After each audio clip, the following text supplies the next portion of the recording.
The Mandela effect is a very strange phenomenon that occurs all over the world, where a large group of people remember a certain event happening a certain way, only to find out that they all share a false memory. These memories include song lyrics, the day that someone passed away, and even certain brand logos that look nothing like they remember. Number 10. Freddie Mercury is considered by many to not only be the greatest singer, but also the greatest showman of all time, as he's remembered today as the eccentric and very talented frontman for the band Queen. The band's song Bohemian Rhapsody has been voted by listeners as one of the best songs ever written, since it was considered to be very different from anything that had been produced before, and it remains a fan favorite to this day. All in all, the band released 15 full-length studio albums, along with 10 live albums, and an array of singles and other songs, all of which proved hugely popular with their fans. But sadly, on the 24th of November, 1991, Mercury passed away after a lengthy battle with illness. Today, he's remembered for his flamboyant style, as well as his larger-than-life presence on and off the stage, with many artists citing him as major influences on their careers, including Kurt Cobain, Dave Grohl, and more mainstream artists such as Katy Perry. His passing had a profound effect on other artists in the music industry, since he'd become a household name all across the world. And although most people were aware of his failing health, it still came as a shock when the news of his passing came to light. While Mercury is well remembered, the same can't be said for one of the songs that Queen released in 1977, entitled We Are the Champions, an anthem that was intended to get the audience singing along at their concerts that usually attracted substantial crowds. Most people remember the song ending with the words, "We are the champions of the world."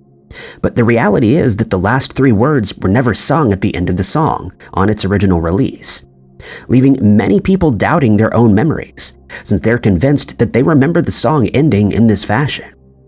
It's a Mandela effect mystery that has left many people scratching their heads, but it's now come to light that there might actually be a plausible explanation for this, as has been pointed out by many internet users.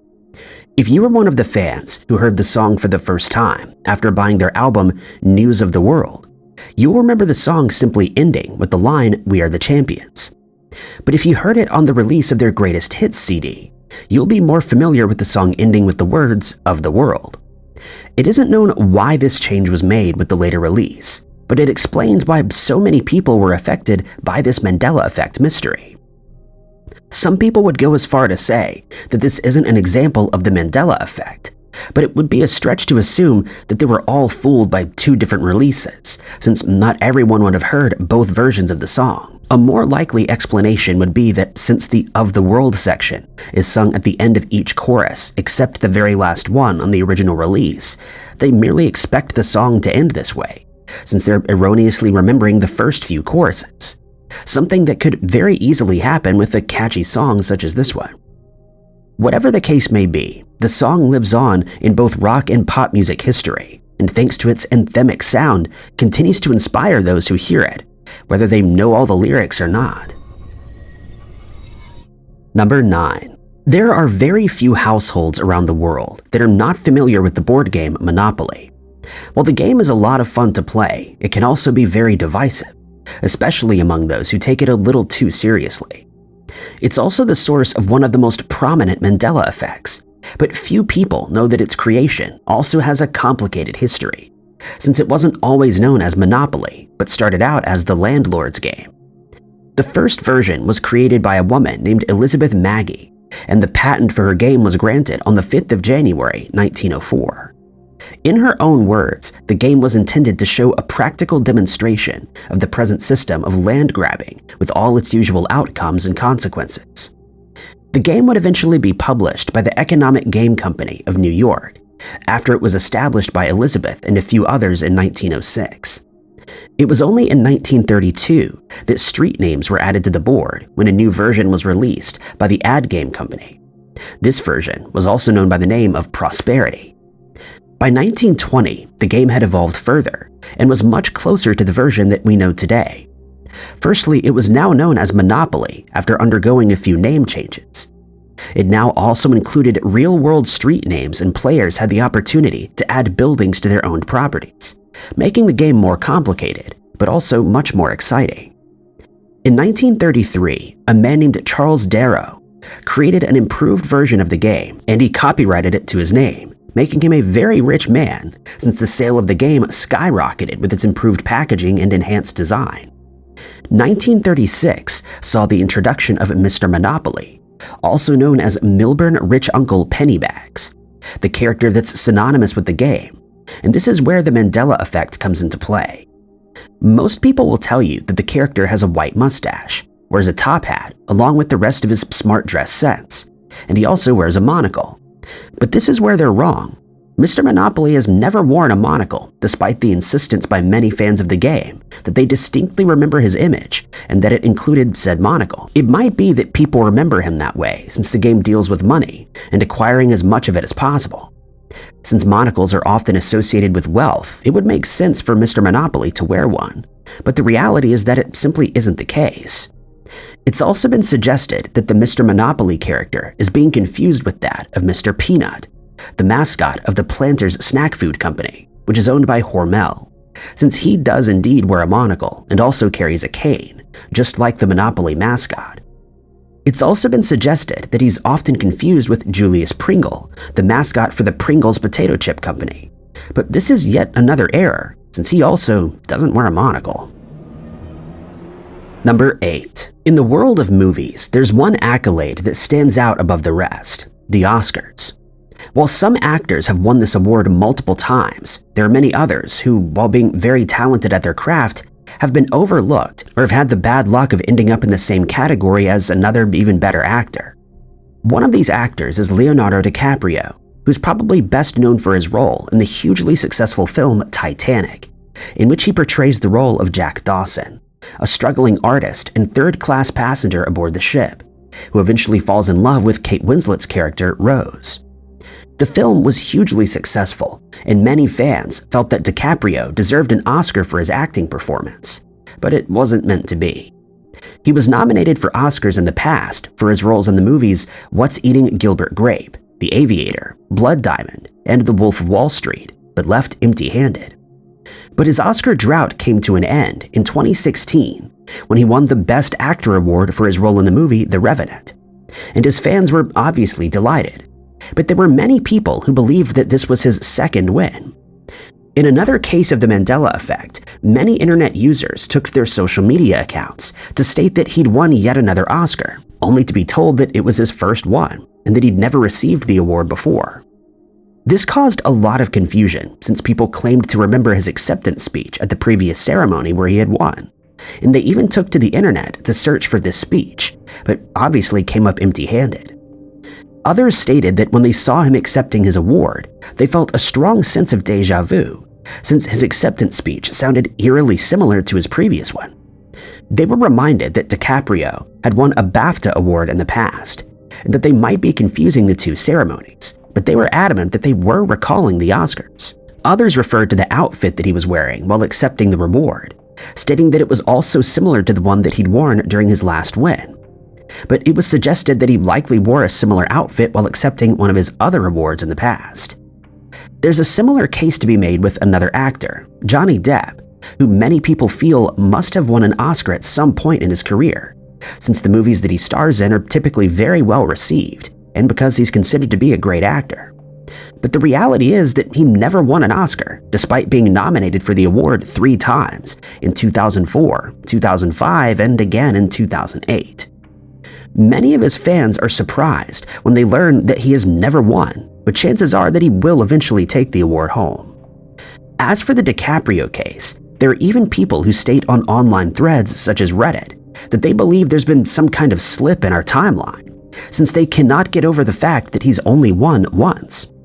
The reality is that the film industry is a very competitive one, and considering the amount of movies that are released each year, there's bound to be at least one actor who's overlooked, sometimes for a very long time, no matter how talented they are.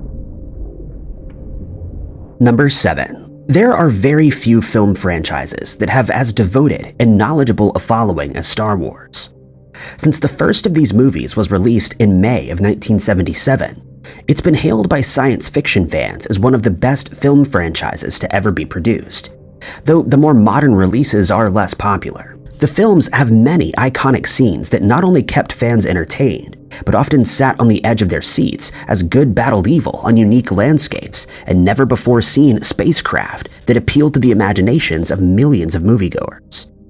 Not many people know that the actor Mark Hamill, who plays the character of Luke Skywalker, was involved in a serious car accident before one of the movies, The Empire Strikes Back, was filmed, and that George Lucas, the film's director, was almost forced to change the script since he was worried that Hamill would have facial scars that would have to be explained.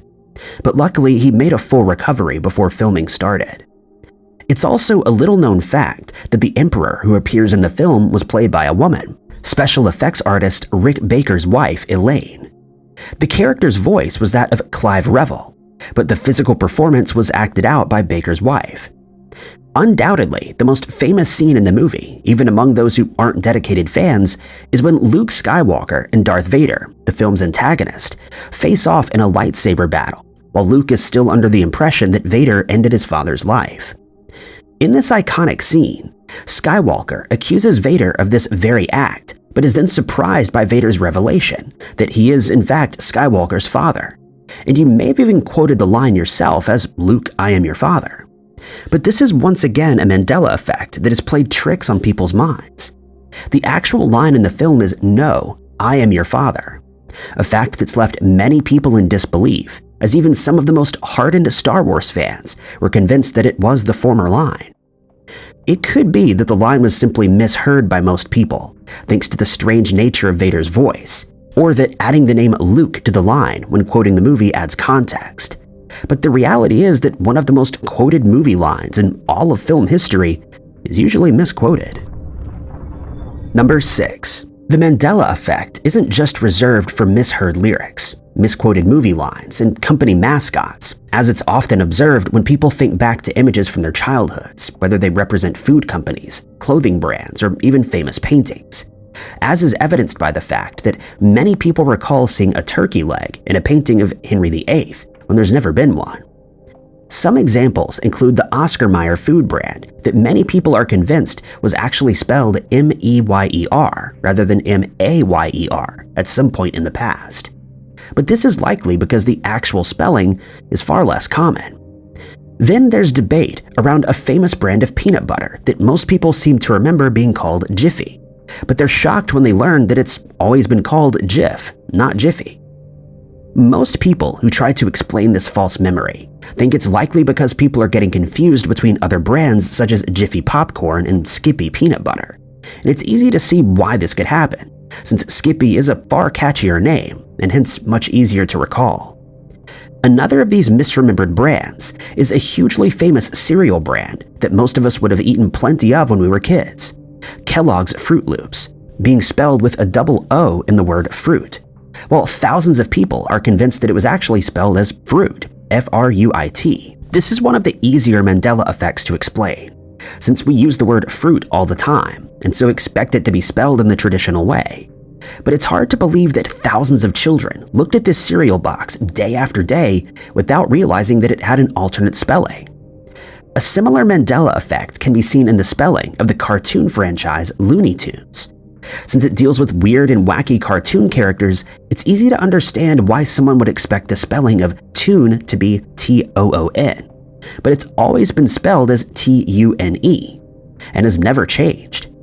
But there's one brand whose name has become virtually synonymous with the Mandela effect, the clothing brand called Fruit of the Loom. Millions of people have bought their products and have seen their logos on a near daily basis, and yet they're sure that it was changed at some point. Most people remember the logo consisting of a bunch of fruit, a red apple, a bunch each of purple and green grapes, gooseberries, and green leaves tightly packed into a cornucopia that can be seen in the background.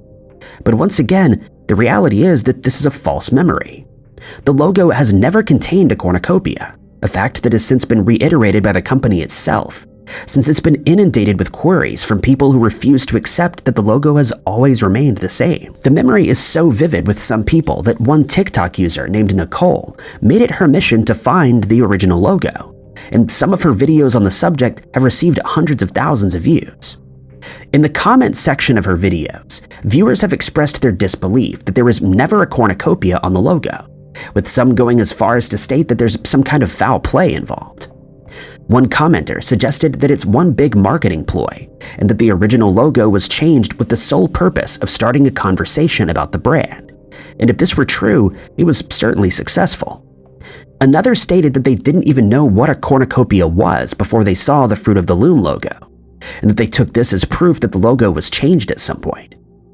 A short while after Nicole's videos started to go viral online, they were suddenly being removed, and it would then come to light that this was due to complaints that were made by the company.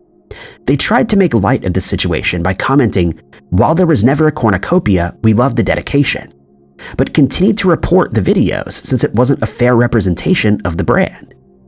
Adding fuel to the fire, another commenter stated that they knew the cornucopia was previously included in the logo, since they lived in the same town as the company's headquarters, and they saw the logo all over their hometown while they were growing up. But the reality is, if the company had changed its logo at some point, there'd be no reason to hide it, since they're already very well known in many countries around the world. Number 5. Geography isn't for everyone. While it's easy to remember exactly where large continents like Africa and South America lie on the map of the world, there are many smaller countries that most people would struggle to locate unless they have a passion for the subject. While most of us would be relatively confident in pointing out Australia when asked to do so, it seems that there's a large group of people who are convinced that New Zealand used to be located in a different area on the map, as impossible as that may seem. If you were to look at a globe of the world, you would find New Zealand southeast of Australia in the same spot that it's always been. But some people aren't so sure, and some have even gone as far as to suggest the outlandish theory that the country has shifted its position, much to the amusement of those who live there. One woman from California took to the internet to explain her confusion, stating that she distinctly remembers New Zealand lying to the west of Australia.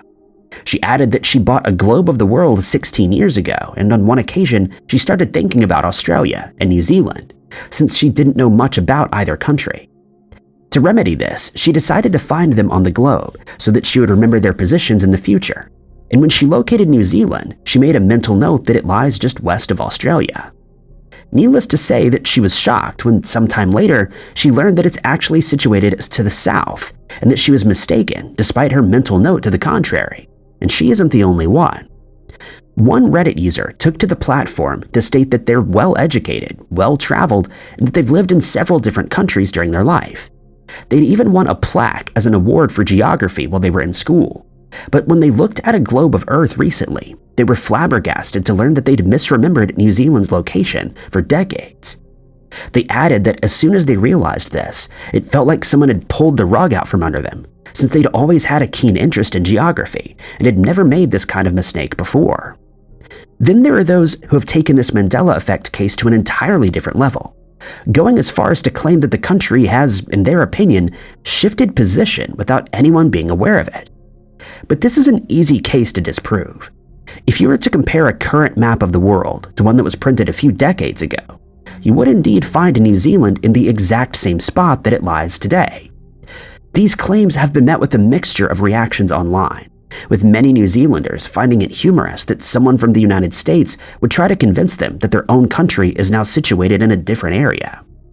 While many others have weighed in and agreed that they also remember the map being different when they were younger, it's likely just because their geographical knowledge is limited, or because they've shared a false memory of the world map. Whatever the case may be, it certainly isn't because an entire country shifted its position, since this would have been a global event unlike any other that we've witnessed before. Number 4. There's no doubt that Disney is one of the biggest entertainment franchises in the world, as it boasts some of the most famous cartoon characters ever created in its repertoire, including Mickey and Minnie Mouse, Winnie the Pooh, Donald Duck, and Tinkerbell the Fairy, to name just a few. But it's also one of the largest sources of Mandela effect mysteries, likely because the company has been producing cartoons for many decades, and hence has also created thousands of characters, some of which are better remembered than others. The first example of this is also a very understandable one. It originates from the 1963 animated Disney movie called The Sword and the Stone, which recalls the legendary tale of Merlin and King Arthur. Most of us are familiar with the tale. Merlin finds Arthur and believes that he'll be the next king of Britain. He then leads him to Excalibur, a sword that can only be removed from a stone by one worthy of being a king, and Arthur proceeds to do just that.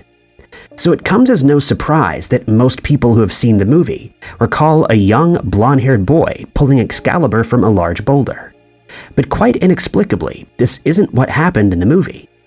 For some reason, despite the film's title, Arthur is actually shown pulling the sword from an anvil, something that's caused a lot of confusion. But this may be a question of logic rather than a Mandela effect case. One case that many people feel is a Mandela effect mystery, though, concerns Walt Disney himself. He's often quoted as coining the phrase, "If you can dream it, you can do it," and thousands of his fans argue that he first said it during A Wonderful World of Walt Disney broadcast, but they're wrong. In reality, the phrase was uttered by Imagineer Tom Fitzgerald 17 years after Walt Disney passed away, much to the disbelief of many people who are adamant that they remember the phrase as children. But by far, the most misquoted Disney line comes from the animated movie Snow White. In one scene, the antagonist, the evil queen, can be seen standing in front of her magical mirror, and she says, "Mirror, mirror on the wall, who's the fairest of them all?" Not many people would argue with this, since most of us have seen the film multiple times, even as adults while our own children watch it. But you may be surprised to learn that she never said this phrase, at least not exactly as it's remembered. If you were to review the movie today, you would hear the evil queen saying, "Magic mirror on the wall, who's the fairest of them all?" To be fair, this is the line that she's always delivered, but for some reason most of us remember it as "mirror, mirror" instead. This could simply be because it's easier for our brains to remember a repeated word rather than an alliterative phrase. Or it could be that we've heard the line being misquoted for so long that our memory of the original phrase has faded to the point where it seems as though it never existed in the first place. When one TikTok user discovered that she remembered the line wrong, she took to her TikTok account and jokingly posted a video in which she asked if she'd slipped into an alternate reality. But the response was overwhelming, and in a short amount of time, it had been viewed over 10 million times, as people started realizing that they also had a false memory of the scene, with some stating that their childhoods had been shattered by the revelation. If this wasn't strange enough, the line also doesn't end with the phrase, "Who's the fairest of them all," as most people remember it. Instead, the queen actually says, "Who's the fairest one of all?" Number 3. The Scream is a very famous painting created by artist Edvard Munch in 1893, and today it's kept in the National Museum in Oslo, where members of the public have a chance to view it for themselves. But the painting has a very strange and interesting history that not everyone is aware of. For example, most people would understandably assume that there's just one copy of the work, but the fact is that there are 4. While creating the original painted piece, Munch also created a second that was sketched in crayon. Then, 2 years later in 1895, he created yet another version, this time in pastel. And in 1910, he added a fourth that was painted in tempera paints. Furthermore, while we all know the piece by the title The Scream, that's not its original name. Since the painting doesn't actually depict a person screaming, but rather someone shielding their ears from the scream of Mother Nature, it was originally entitled The Scream of Nature. There's also a little-known fact that the painting served as inspiration for the villain in the famous Scream movies that was directed by Wes Craven and released in 1996, as is evidenced by the mask that he wears throughout. It also served as inspiration for the terrifying alien creatures called the Silence that can be seen in the hugely popular science fiction series Doctor Who, according to the show's executive producer, Stephen Moffat. Lastly, not many people know that the painting has been stolen multiple times. On the first of these occasions, which took place in 1994, robbers entered the National Gallery in Oslo by merely using a ladder that was leaned up against the outside wall. They then dropped into the gallery, stole the painting, and left a note thanking the gallery for its lack of security, since this made their job much easier. The painting was found again 3 months later and returned to its rightful spot. But in 2004, it would be stolen again after armed robbers entered the gallery and took possession of it. 3 men would eventually be sent to prison as a result. With so many strange tales being connected to this painting, it'll come as no surprise that it's often mentioned when talking about the Mandela effect, not only for one reason, but for two.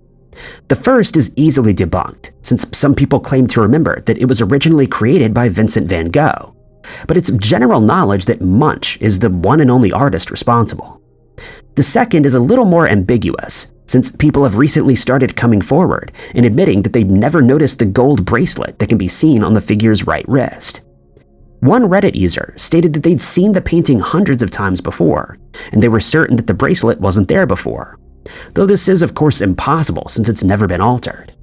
Most people likely missed this detail because it isn't the focal point of the painting, and it's rarely mentioned in descriptions, despite being one of the most famous paintings ever created.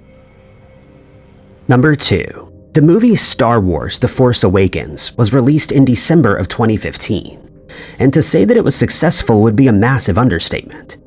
To this day, it holds the title of being the top-grossing movie in US history, which is quite a feat considering some of the other best-selling movies that have been released, including Avengers: Endgame and Avatar, which were both huge successes in their own right. It also broke a slew of other US records that included the biggest Thursday preview of all time, the biggest Friday ever recorded, the biggest single-day gross of any movie ever produced, and it was the first movie ever to gross more than $100 million in just one day. It then reached the $200 million gross mark faster than any other film, further cementing it as one of the most successful movies ever to be produced.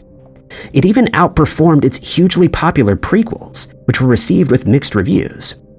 But despite the film being viewed by millions of people all over the world, many are only now learning that they missed a small detail concerning one of the most beloved characters, C-3PO, the golden humanoid robot.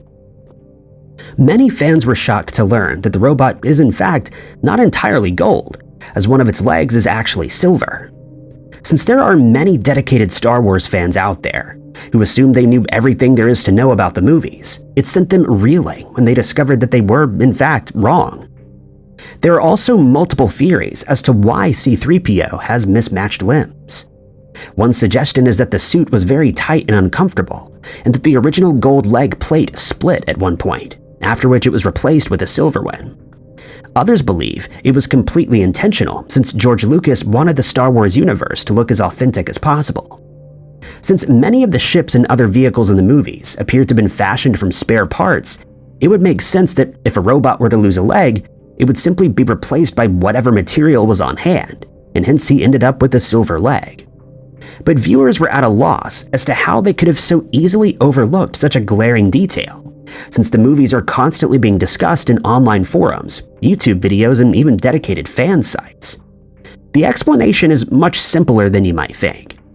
Since much of the filming for the movies was done in Tunisia, especially in desert areas, the sand from the desert is easily reflected by the silver limb, and hence it makes it look a lot like the robot's other leg, making it easy to miss. Since this discovery, many Star Wars fans have asked online forums whether there's a backstory that goes with C-3PO's silver leg, but it would seem that there isn't, though many people have stated that this was a missed opportunity by Lucas to add even more character development to the story. The film franchise is known to contain many instances of the Mandela effect, likely because there are so many little details in each of the movies, and anyone would be hard-pressed to remember them all. After all, even some of the most dedicated Star Wars fans were unaware of this particular detail, until they were made aware of it by internet users, and hence it's likely that there are even more Star Wars Mandela effects that have yet to surface. Number 1. The Star Wars franchise has a massive following, but the same can be said for another hugely popular science fiction series, Star Trek, which first aired on television in September of 1966. And it was an immediate hit with television audiences. Since then, it's only grown in stature, and fans can still be seen online debating which of the captains was their favorite, though the majority lean towards Captain Kirk or Captain Picard. The series captivated its viewers as it followed the exploits of the Starship Enterprise and its crew that was always looking to find new and exciting areas of our universe to explore, and almost always involved some element of danger. Die-hard fans of the franchise usually enjoy most of the show's episodes, though there are some who refuse to watch any episodes after the first series that starred William Shatner in the role of Captain Kirk. Similarly, some fans are dedicated to the ship's second captain, Pickard, played by Sir Patrick Stewart, with some fans stating that they enjoyed the more modern look of the show and the new characters that were introduced. One element of the show that stayed the same between the two series is the transporter technology that's used on the ship. It could transport any member of the crew to a nearby planet and back aboard again while causing no ill effects, as long as it was used correctly. Fans of the show quickly became familiar with these transporters, since it was unlike anything they'd seen before. The thought that someone could relocate miles away at the touch of a button seemed completely fantastical and at the same time very alluring. On many occasions, it came to the crew's rescue as they were beamed back aboard the Enterprise in the nick of time, just before an enemy was about to strike or as a natural disaster took place on a planet that they were exploring. This also gave rise to one of the most quoted lines in all of television history, uttered by the ship's first captain, Kirk. But this is yet another case of the Mandela effect, and one of the most famous. Just about every fan of the show has at some point quoted the line, referring to the ship's chief engineer, Montgomery Scott, better known simply as Scotty, while Kirk was part of an away team on a planet that they were exploring. While the particular episode is never mentioned, viewers distinctly remember Kirk saying, "Beam me up, Scotty," after which the familiar sound of the transporter could be heard, followed by the strange beams that converted their bodies into an energy pattern that's then converted back into matter aboard the ship. But it's since come to light that these words were never spoken in any of the Star Trek episodes, not by Captain Kirk or anyone else on the crew, though there were a few variations of this line. Crew members are regularly heard saying the phrase, "Mr. Scott, 3 to beam up," or "Energize, Mr. Scott," after which the teleporter is started up. But that exact phrase has never been uttered by any crew member in any of the series. Many of the show's fans found this impossible to believe, and they scoured old episodes to prove that Kirk did indeed say this line at some point, but they obviously came up empty. It's now considered to be one of the most famous misquotes in all of television history. Thank you guys so much for watching. If you liked this video, be sure to hit that like button. Also, don't forget to subscribe and click that notification bell to keep up to date with all of our future videos. But my name is Ty Knotts, and I'll catch you guys in the next one.